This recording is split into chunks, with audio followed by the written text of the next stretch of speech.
Hi guys, welcome back to the channel for another video. This video is a bit of a weird angle, but that's because future editing me is going to pop in a video that we're going to be responding to today, which you guys blew up my Instagram messages with. I had many messages from you over the last 12 hours, particularly over on Instagram. And when you guys react like that, I know there's something that is, out there that you want me to watch and respond to.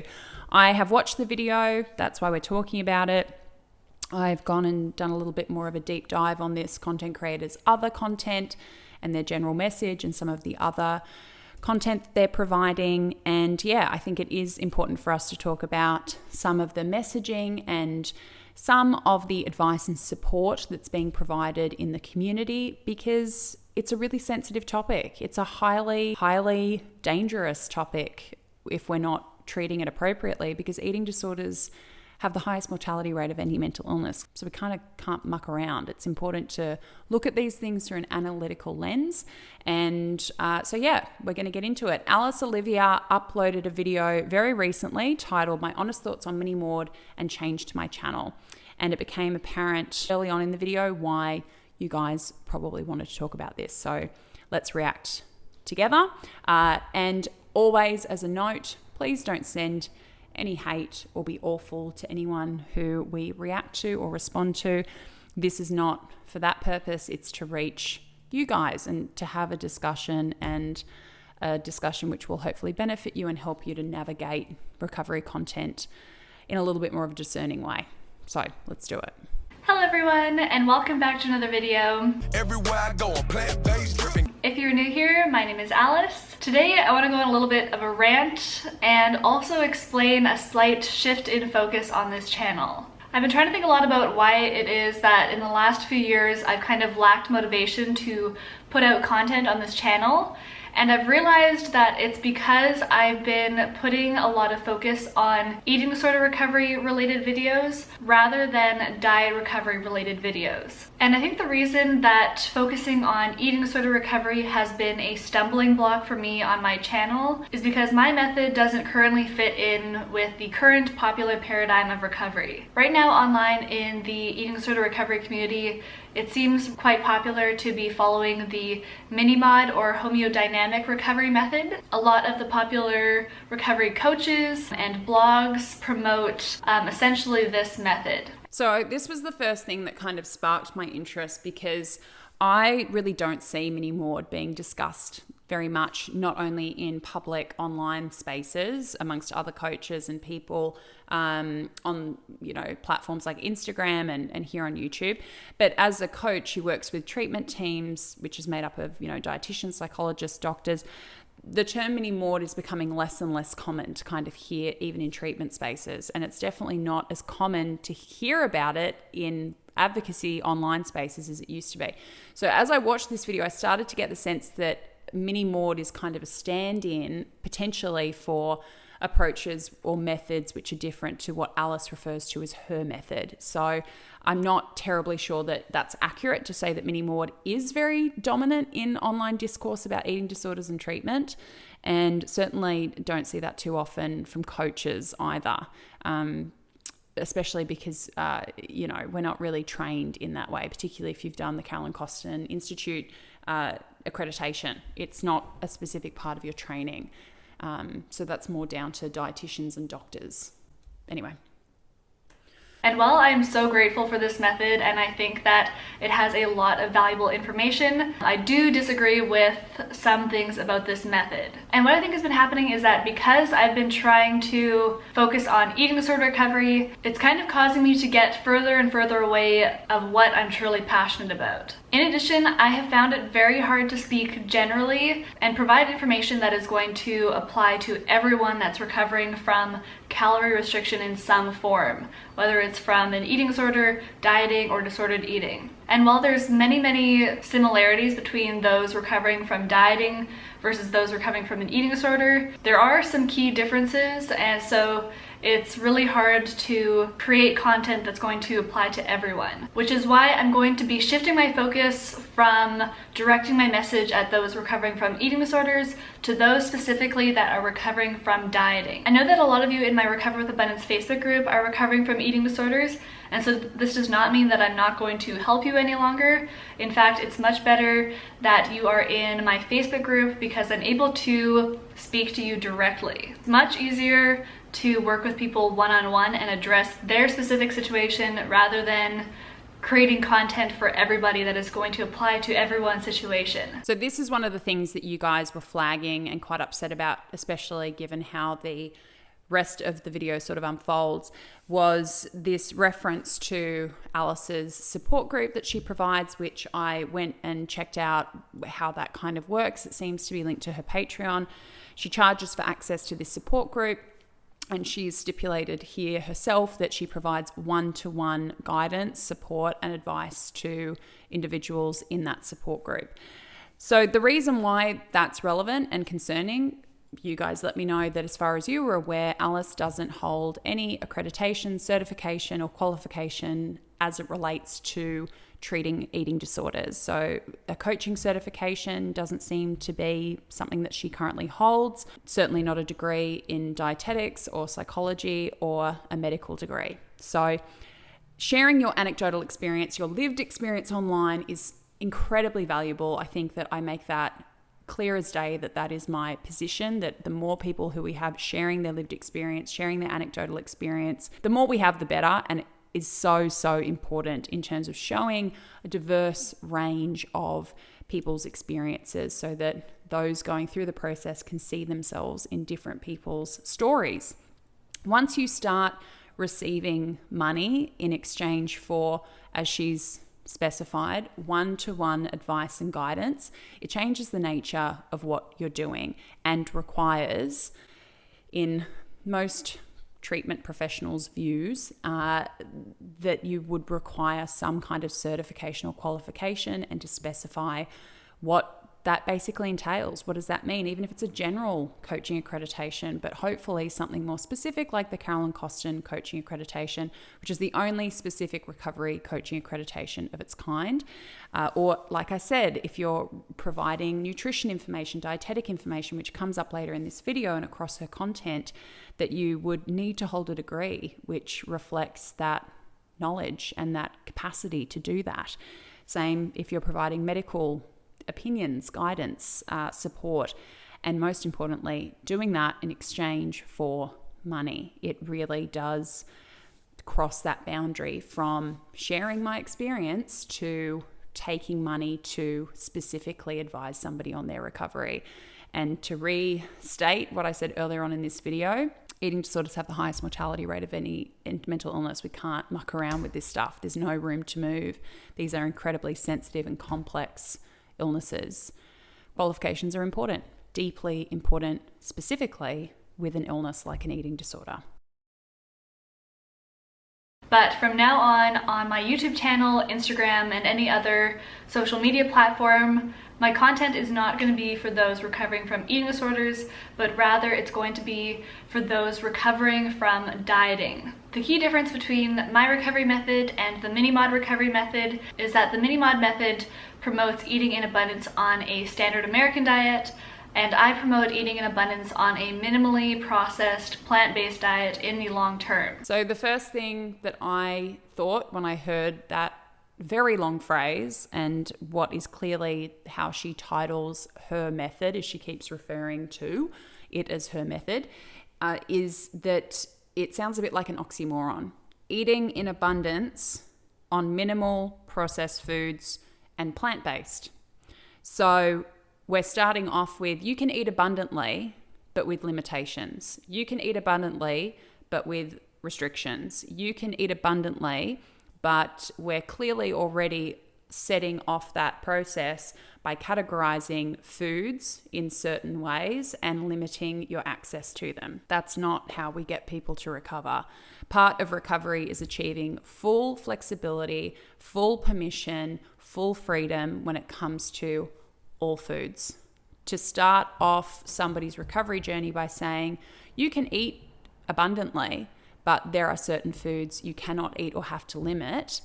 That is not recovery. That is a diet. Restriction is not just defined by amounts of food, it's also defined by types of food, the kind of foods that you will allow yourself to have access to, because they're kind of pre-approved, right? You've pre-categorized these foods as acceptable, unacceptable, good, bad, processed, unprocessed, and therefore you're not responding to your intuition, to your hunger, to your cravings, because you have to check in with this rigidity and these rules to make sure it's acceptable or it's good enough. And that ain't how we achieve full recovery. It's not how you achieve full freedom, full permission, because it's, as I said earlier, antithetical to recovery. It's kind of an oxymoron. Food freedom, food flexibility, full recovery, whether that's from an eating disorder or, as she kind of repeatedly reminds her audience, I'm not talking about that anymore. I'm talking about recovering from diet mentalities and recovering from chronic dieting. You can go from one kind of restriction and limitation to my kind of restriction and limitation. That's recovery from whatever it is with limitations, with conditions. That's not recovery. I do think that the minimod method has been really, really great for a lot of people recovering from life-threatening eating disorders, but for some people the minimod method has not worked out for them in the long term, and has especially not worked for some people who are just recovering from dieting. For some people it has led them to gain so much weight that it has negatively impacted their everyday life and their health. And I'm just seeing a lack of resources available from those that promote a similar method to the minimod method for those in which the method has not worked out for. I think that it can lead to relapses for a lot of people if we don't provide them with a way of eating that allows them to eat in abundance and honor their full appetite and still go back down to their set point and overcome various health issues. I think you can start to see what I started to see, which was that there is a deep focus on weight, on set point, on eating and not ending up in a larger body permanently. And you can see that again from a lot of Alice's content, is that she sends the message that it's okay, you can eat abundantly with these limitations and your body will come back down from the larger weight it might have needed to recover into temporarily. And kind of uses herself quite a bit as the example, even though we know that genetically speaking, we're all built differently and that we're going to recover into different bodies. So using yourself as an anecdotal example of what's possible for everyone else, and this is what I did, you should do it too, is deeply misleading, dangerous, and unethical.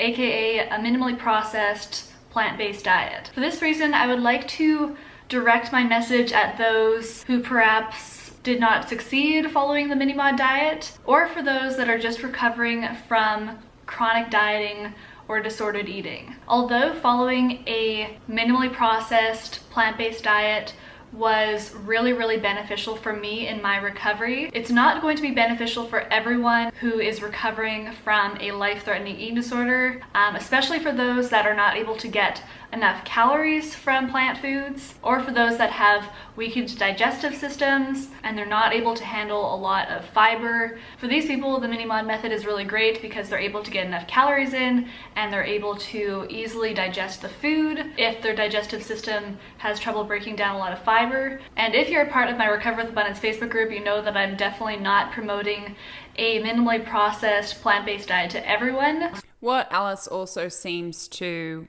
consistently fail to acknowledge is the extent of her privilege in being able to recover on and, in an ongoing sense, access the diet that she's selling to everybody else, right?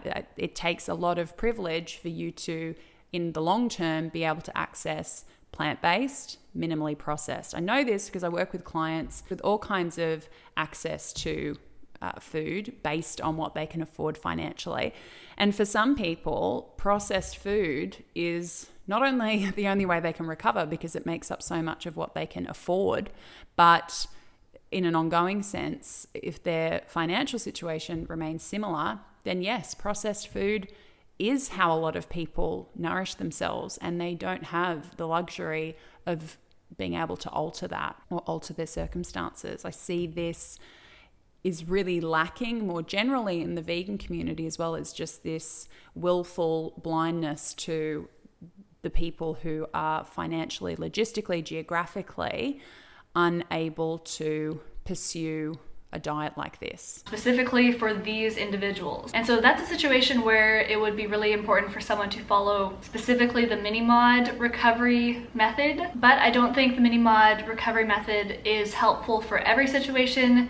And I don't think it's helpful in the long term. This is because those that promote the minimod method do not recognize the relationship between our food choices and our health outcomes. And to some extent, I do understand why they're not recognizing the link between our food choices and our health outcomes, and that's because they want to get away from viewing food as healthy or unhealthy, and they want people to just have no fear foods and just eat the food, which I totally understand and is super important for some people, but for a lot of people, it has unfortunately led them down the wrong path. I also got someone commenting recently saying that talking about overshoot weight is unhelpful for those in recovery, and I guess their argument was that it's unhelpful because it causes one to expect weight loss after recovery. However, I personally think that it's very, very important to talk about overshoot weight in recovery, because speaking from my own experience, I know that I probably would have ended up relapsing or not allowed myself to fully heal and recover if I was not aware of the overshoot phenomenon in recovery. Because when I was still stuck in my eating disorder, I was absolutely terrified of gaining weight. At this point, it became very obvious why we were talking about this, because Alice is stating here that she would have found it nigh on impossible to allow herself to recover if she had, been presented with the notion that she might recover into a larger body and remain in a larger body. And this absolutely broke my heart when I saw this, because there are people who would be watching this video who have recovered into a larger body, who do have a higher set point. And because it's so vaguely presented and generally presented, there are a lot of people who would interpret this as a direct comment about their recovery, about their body, and that they should essentially be horrified by the fact that they have recovered into a larger body. This is totally discounting people who don't look like Alice, whose set points aren't where Alice's is, and Alice saying, oh, if I'd looked like you, I couldn't have done it. Couldn't have faced living my life like that, which is deeply irresponsible as someone who A, is advocating to more than 20,000 people, and B, is taking people's money to advise them on subjects where a lot of her message hinges on eat like this so you look like me. And if you don't look like me, by the end of your recovery process, you've done something wrong. You need to do something to end up recovering into a body which genetically, naturally, physically, you're probably not meant to be in, which is precisely what you did to your body when you had an eating disorder. Mind-blowing, to be perfectly honest. The other thing which seems to be missing not only from this video, but a lot of Alice's content, is the deeper, much more valuable, important part of recovery, which is not just eating a whole bunch and gaining weight or restoring weight or whatever it might be, but it's unpacking your disordered beliefs, notions, habits, patterns around food, and also your body and other bodies, and analyzing and delineating what is a disordered belief about bodies and health and what is a more ordered, compassionate view of bodies. Most importantly, your own. That the body is not the problem. Attitudes like this, that's the problem. If you are somebody who has recovered into a larger body, I want you to know you have not done anything wrong, that you don't need to correct your recovery, that I acknowledge my thin privilege amongst all of these assurances, but that this kind of message is deeply misleading, misguided, and as you'll note in Alice's video, with all of her health assertions, with all of her vague connections between weight and health, overshoot, set point and health, etc., there's no research provided, there's no studies provided, and as we've already established, there's no training or education to back up these claims or opinions, and that's what they are, they're opinions. And when I was still in that mindset, I don't think that I would have allowed my body to gain as much weight as it needed to if I was led to believe that I was going to be stuck at that weight for the rest of my life. That's just the mindset that I was still in during my eating disorders. So if I was not aware of this overshoot phenomenon, I think I would have been stuck in quasi-recovery or would have ended up relapsing because I wouldn't have allowed my body to gain all the weight that it needed to in order to heal my body before naturally going back down to my set point. So Alice states there in that section that she believes that people will be turned off recovery if they're not given assurances that their body is going to be able to go back to a smaller weight through the recovery process. And it's just a matter of eating in a restrictive but abundant way in order to get there. I would argue, having worked with many people over the last 2.5 years, the majority of people are turned off recovery when it comes to recovering into a larger body because they're afraid of opinions like this. That's why they're afraid of ending up in that body. They're afraid of judgment. They're particularly afraid of judgment within safe spaces like our recovery community, from people offering them guidance and support, from their loved ones, from medical professionals. That is the number one when we do the full unpacking of where does this weight gain fear stem from, it is the judgment of others. So to see those fears qualified by someone who claims to be an advocate and claims to be able to support and guide people through their recovery horrifies me, because I can imagine my own clients watching this and then coming to session with me and being like, see, my fears are real. I will be judged. I am being told by people who place themselves in the position of having knowledge and being able to provide guidance that there is something wrong with the body that I have recovered into or may recover into. One of the scariest videos I've seen in this space in a long time. If you've been subscribed to my channel for a while, you know that I also don't censor myself in any way, in that I don't hide any numbers, and I do not bleep out certain words that the eating disorder recovery community would deem inappropriate, such as the word obese. It just has never personally resonated with me to censor myself in that way, and so that's another reason why I think it's best that I don't direct my content at those recovering from eating disorders. I agree. I deeply, deeply agree. Is because I do not want to trigger anyone. So ultimately, what I'm truly passionate about is helping people find their happiest and healthiest selves, both physically and mentally. I'm also really passionate about eating in abundance.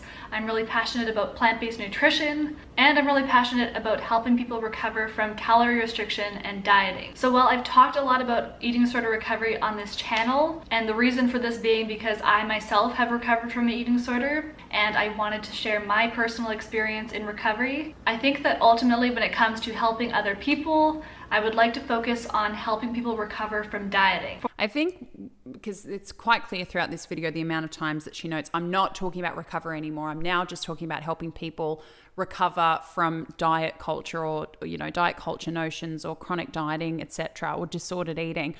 My feeling here is that Alice has sensed a very, very important shift in this area of treatment and advocacy, which doesn't tolerate conflating diet culture messaging like this with recovery. Because a lot of Alice's content does pathologize people's bodies, does make, again, unsubstantiated, unverified claims about the way that weight interacts with health, and just very general, vague comments. And again, using her own experience in her naturally smaller body to use that as an example of what's possible for you.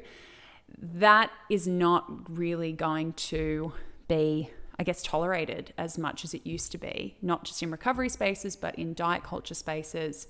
And I think that maybe that's something that Alice has reflected on, because she seems to mention repeatedly that she feels like maybe talking about recovering from dieting by still talking about calories, by telling people that they can eat as much as they want, but they have to limit certain foods, aka every diet ever, that's a more appropriate avenue for her. They also help people recover from, chronic dieting and disordered eating. And this is certainly not something that I would recommend. So her earlier statement that these two things are so different, recovery from eating disorders and recovery from disordered eating and dieting, they're not that different.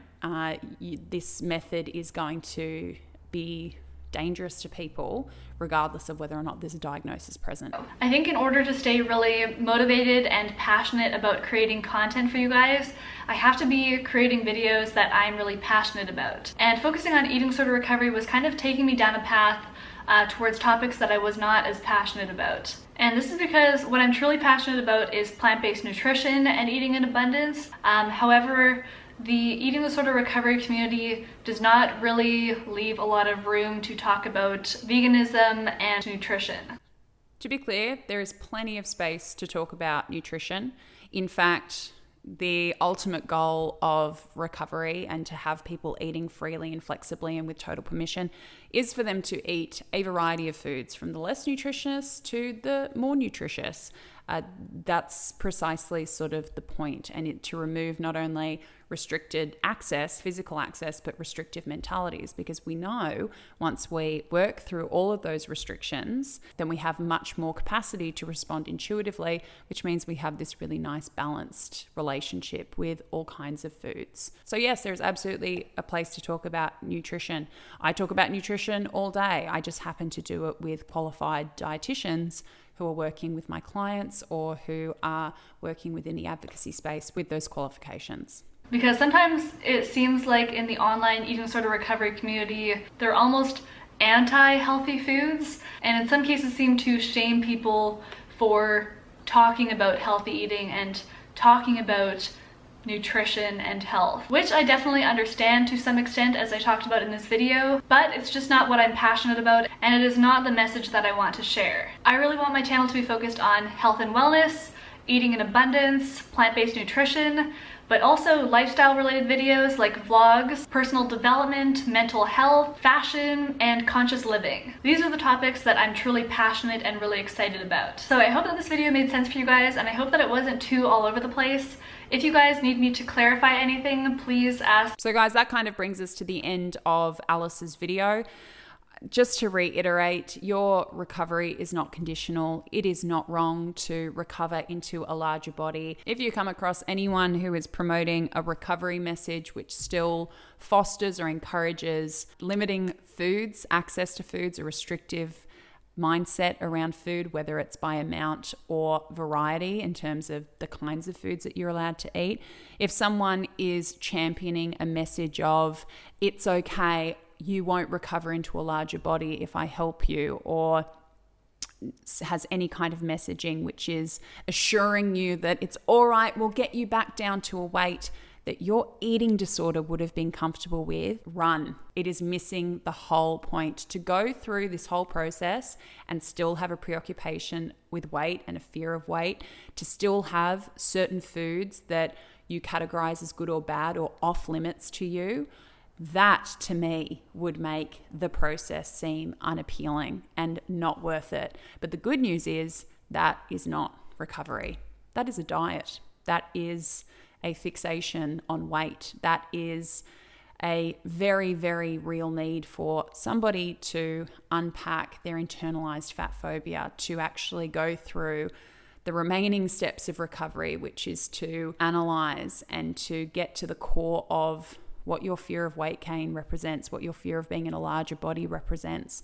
And a lot of those things you'll find are tied to very disordered belief systems. Reaction videos are always an anxiety bomb, but important to do, particularly because you guys make it clear why it's so important to do it. You felt clearly very invalidated by that, concerned, confused. I think that's what concerns me the most, is the degree of confusion that it causes. And that's not just from someone who gets emails about this. I have clients who show up to sessions distraught because they're being fed messaging which is demonizing their body, the body which is finally healthy and finally protecting them and keeping them safe. And here you have their worst eating disorder thoughts and beliefs being validated and verified by somebody who they might look up to. That just terrifies me. Terrifies me. I'm sure there'll be plenty of opinions on this one. Let me know what you think in the comments below. Come and find me on Instagram and Twitter under What Mia Did Next. I will see you next week with another video. Much love. Take care. See you next week. Bye, guys.